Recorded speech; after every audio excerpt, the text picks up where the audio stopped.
Hi everyone, I'm YG, a game designer for PUBG MOBILE. In version 4.1, we optimized the classic battle firearm system around the concepts of balance, realism, and immersion.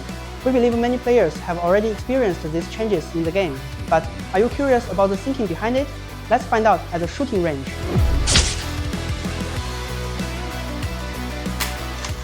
The feel of a firearm isn't only in aiming and firing, but also in every second of a bullet flight, drop, and impact. My team and I performed in-depth testing and research on real firearms and have adjusted the firearm system, taking into account both game balance and realism. We want there to be a wide variety of viable firearms, but rifles seem to be a bit too all-purpose. So, in version 4.1, we made a small but key adjustment. Rifle damage now drops off naturally over distance. Rifles have returned to their original purpose of being strong at medium range with great stability, while other weapon combinations and team arrangements are now possible.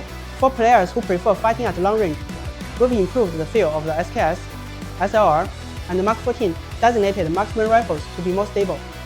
Now, when firing rapidly, the muzzle will return to neutral more quickly, making recoil easier to control. Combined with their good growth, we hope this will give designated marksman rifles a place in your backpack.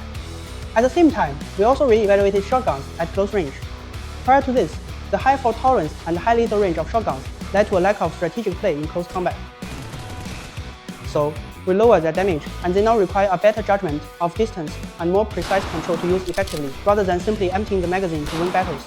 In short, shotguns are still strong, but require a bit more precision than before. In real-world scenarios, bullets gradually lose kinetic energy during flight due to air resistance. In version 4.1, we have also made realistic adjustments to bullets based on this. Now, after firing a shot, the bullet will gradually decelerate as it flies. This means that when you aim at distant enemies, you need to more accurately predict the timing of your target's movement and when the bullet will hit.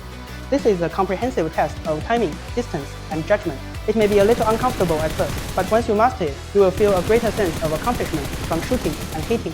In addition, firearms with a higher initial bullet velocity will be less affected, so choose your firearms wisely as it could make your aiming twice as effective. Since the famous return to airdrops, we have been monitoring player feedback on it. Many players like its high rate of fire and stable output, but some feel that it is too limited in actual combat. It lacks sustained firepower, which makes it feel inadequate in late-game battles. Compared to other rifles, the FAMAS isn't quite a top contender as a final circle weapon, so this time we've made a practical optimization by adding a new magazine slot.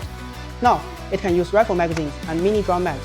We hope this change will allow the FAMAS to evolve from a strong in certain scenarios rifle to a reliable choice that is strategically versatile and adaptable to different paces. The realistic shooting range experience gave our game design more reasonable references and gives players a more realistic and balanced shooting experience. That's all for this episode of Dev Talk. I'm one of the designers, so if you have any suggestions or advice about updates to Classic Mode, please leave a message in the comments.